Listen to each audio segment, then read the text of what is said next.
नमस्कार, आप देख रहे हैं नेशन सिटी लाइव। मैं हूं सुधेंदु रमन। देखिए, तमाम अटकलों के बावजूद जो है बागेश्वर बाबा, जिन्हें लोग बागेश्वर धाम वाले धीरेन्द्र कृष्ण शास्त्री के रूप में जानते हैं, आखिरकार उनका जो बिहार की धरती पर गया में एक बार फिर से आगमन हो गया। मैं आपको बताता चलूं कि जिस तरह से जो अटकलें लगी हुई थी, जिस तरह से जिला प्रशासन ने अनुमति नहीं दी थी उनके आने की, कोई भी सभा को करने की, कोई भी कथा प्रवचन करने की, लेकिन उन तमाम अटकलों पर विराम लगाते हुए कल रात में 9 साढ़े 9 बजे के आसपास जो है धीरेन्द्र कृष्ण शास्त्री, बाबा बागेश्वर धाम वाले धीरेन्द्र कृष्ण शास्त्री जो है बिहार की धरती पर पहुंच चुके हैं। मैं आपको बताऊं कि जो गया है वहां पर पिंडदान होता है, पितृपक्ष मेला लगा हुआ है, जहां अपने पितरों के आत्मा की मुक्ति के लिए जितने भी जो श्रद्धालु होते हैं, जितने भी लोग होते हैं, यहां पर फल्गु नदी के किनारे पिंडदान करते हैं। वहीं इनका आना सनातनियों में तो जहां तक एक खुशी की लहर है, उनसे मिलने की, उसको देखने की जो ललक है। मैं आपको बताऊं कि इससे पहले भी वो पटना जब आए थे तो पटना में उनको देखने के लिए, उनसे मिलने के लिए एक हुजूम उमड़ पड़ा था। जिस तरह से यहाँ पर जो सरकार ने अनुमति नहीं दी थी गांधी मैदान में, उसके बाद उनकी जो है प्रवचन कथा जो हो रहा था वो तरेत पाली मठ नौबतपुर में शिफ्ट किया गया था और लाखों लाख की जनसंख्या वहाँ देखी जा सकती थी। लेकिन एक बार फिर से जहां प्रशासन, जिला प्रशासन ने, जो जिलाधिकारी ने है, उनके आने की और उनके प्रवचन की अनुमति नहीं दी थी, वहीं जो कुछ लोग हैं उनको यहाँ पर पितृपक्ष मेला में इसको लेकर आए हैं। ये हम सूत्रों से हमें पता चला है कि निजी कार्यक्रम से वो आए हैं, अपने निजी कार्यक्रम। लेकिन जिस तरह से सुरक्षा व्यवस्था की बात की जाए तो वहाँ सुरक्षा की दृष्टिकोण से अगर देखा जाए तो एक तो पितृपक्ष मेला चल रहा है, पिंडदानियों की भीड़ लगी है और लगभग कहा जा रहा है कि ये पितृपक्ष के दौरान लगभग 12 से 15 लाख लोग वहाँ पर जो है पिंडदान करने के लिए पहुँचेंगे। इसी क्रम में वहाँ के जो विष्णुपद मंदिर के जो मुख्य महंत हैं विट्ठल जी, उनसे हमारी बात हुई। पहले सुनिए कि वो क्या कह रहे हैं, ऑडियो के माध्यम से हम आपको सुनाएंगे। हेलो जी बाबा प्रणाम। मैं नेशन सिटी लाइव चैनल से बोल रहा हूँ बाबा।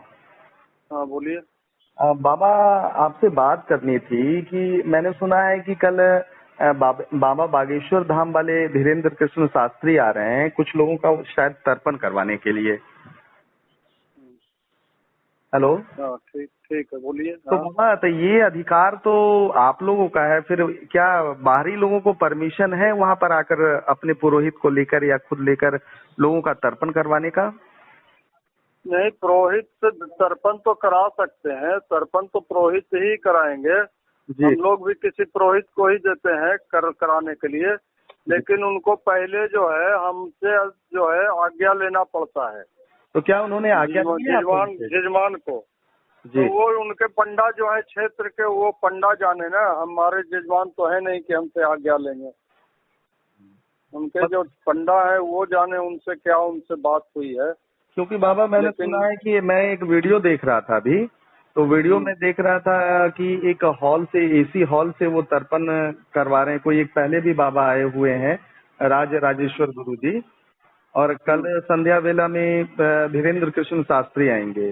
तो क्या नहीं लग रहा है कि बाबा की, गया जी की जो प्रतिष्ठा है वो बाहरी लोगों के कारण, मतलब इस तरह से वीडियो चलेगा तो धूमिल होगी और लोग, मैंने ये भी सुना है, सूत्रों से मिली है जानकारी कि वो बड़ी रकम लेके वहीं हॉल से, जबकि मान्यता तो ये है कि फल्गु नदी के किनारे ये सारा तर्पण किया जाता है। बात सही कहना है आपके। और एक धीरेन्द्र शास्त्री नहीं, अनेकों कथावाचक जो यहाँ आए हुए हैं, जो बोध गया में कथा कर रहे हैं, भागवत कथा कर रहे हैं, ये लोगों ने धंधा बना रखा है, सुने कि नहीं? और धंधा वो लोग क्या बना रखे हैं, बिहार सरकार पर्यटन विभाग जो है उसने ही पैकेज निकाल दिया है कि 21,000 और 14,000 और 31,000। तो ये सब जो है, ये सिर्फ को बदलाव लोग कहता है कि पंडा लोग लूटते हैं। पंडा क्या लुटेंगे, हम तो बैठे हुए, हमको 500 देने वाला भी दे रहा है, 5,000 भी देने वाला दे रहा है, 50,000 भी देने वाला दे रहा है। सुन रहे हैं कि ये बाबा, मैंने ये भी सुना है कि जो ये करवा रहे हैं ये लोग भी मोटा पैसा लेके लोगों से, सीमित लोगों से। हाँ, जरूर करवा रहे होंगे। इस तरह का धंधा इन लोगों ने, जितने बड़े बड़े संत महात्मा जो कथा कहने वाले भागवत जो चल रहे हैं ना, जी। तो भागवत में ही जो है पितृ तर्पण और जो है भागवत कथा ये सब करवा करके लोगों से पैकेज बना लेते हैं कि आपको कराने का, और यहाँ तीर्थ को बदनाम कर रहे हैं लोग, उनके पीछे पड़े हुए हैं। बाबा ऐसे तो गया जी की बदनामी होगी, फिर जो रोजगार वहाँ के मतलब क्षेत्रीय पुरोहितों का है वो भी तो छिन रहा है एक तरह से। छिन रहा है ना, बतलाया तो कि सरकार का ही योजना जब है तो हम विरोध करें तो किसके पास करें। हमने ऑनलाइन पिंडदान का हमने विरोध किया जी, और जो है इसका विरोध किया पर्यटन विभाग का। पर्यटन विभाग भी ऑनलाइन पिंडदान जो है पैकेज बना करके करवा रहा है। और जितने बड़े बड़े रोजी रोजगार जो है मतलब लोगों का वहाँ के जो मतलब गया के जितने भी पुरोहित है उनका तो एक तरफ से रोजगार खत्म हो जाएगा। जैसे 2 साल कोविड में, और उनका हक भी है, जैसे 2 साल कोविड में देखिए बाबा वैद्यनाथ धाम में अगर जलाभिषेक बंद हो गया, वहाँ भुखमरी की स्थिति हो गई, तो ऐसे तो इन लोगों को जहाँ एक तरफ सरकार कह रही है कि हाँ इनको आगे बढ़ाएंगे, वहीं उन लोगों को पीछे धकेल रही है, गरीबी की तरफ। सरकार कहाँ हमको आगे बढ़ाने का बात कर रही है। सरकार तो हर तीर्थों में हर तीर्थ पुरोहितों को जो है शोषण कर रही है, चाहे जहाँ का भी सरकार हो। तीर्थ पुरोहित तो शोषित हो रहे हैं, तो हकमारी हो रही है, बदनामी उनको आ रहा है कि तीर्थ पुरोहित जो तीर्थ में है वो यात्रियों से लूटते हैं। क्या लूटते हैं ये तो सामने आप लोग देख रहे हैं। तो आपने स्पष्ट तौर पर सुना कि विट्ठल जी ये कहते हुए नजर आ रहे हैं कि जिस तरह से लगातार गया की धरती पर, बिहार की धरती पर जिस तरह से तमाम जो प्रवचन करता आ रहे हैं, चाहे वो बागेश्वर धाम वाले धीरेंद्र कृष्ण शास्त्री हो या कोई और हो, उससे वहाँ के जो निजी जो है पुरोहित हैं उनका व्यापार धीरे धीरे छिनता जा रहा है, उनकी रोजी रोटी है इस पर असर पड़ती है। क्योंकि जो पर्यटन विभाग और बिहार सरकार ने संयुक्त रूप से, मैं आपको बताऊं कि ऑनलाइन जो है पिंडदान करने की भी व्यवस्था की है, जिससे कि श्रद्धालु घर बैठे ही वहां पिंडदान कर सकते हैं। लेकिन जब विट्ठल जी से हमारी बात हुई तो उन्होंने साफ तौर पर कहा है कि सरकार के तरफ से ये एक तरह से हम कह सकते हैं दुखद है, क्योंकि जिस तरह से यहाँ के पुरोहित हैं उनके कमाने का एक जरिया ये पितृपक्ष मेला ही होता है।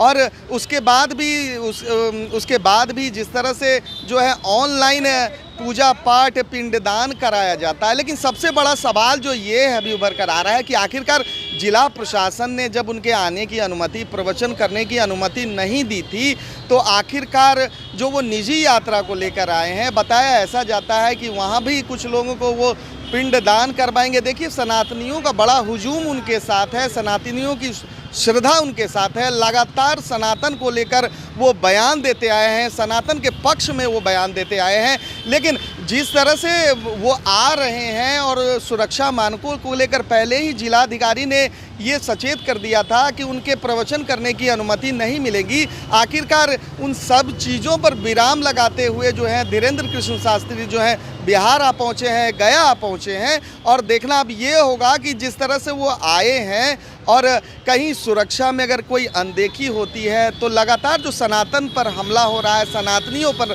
हमला हो रहा है, उसमें क्या कोई असर दिख पाता है क्या जो श्रद्धालु हैं? क्योंकि जब पता उनको चला है तो वो जाएंगे ही उनसे मिलने के लिए, उनकी एक झलक पाने के लिए। फिलहाल तमाम हमारी ऐसी खबरों को देखने के लिए आप देखते रहिए नेशन सिटी लाइव।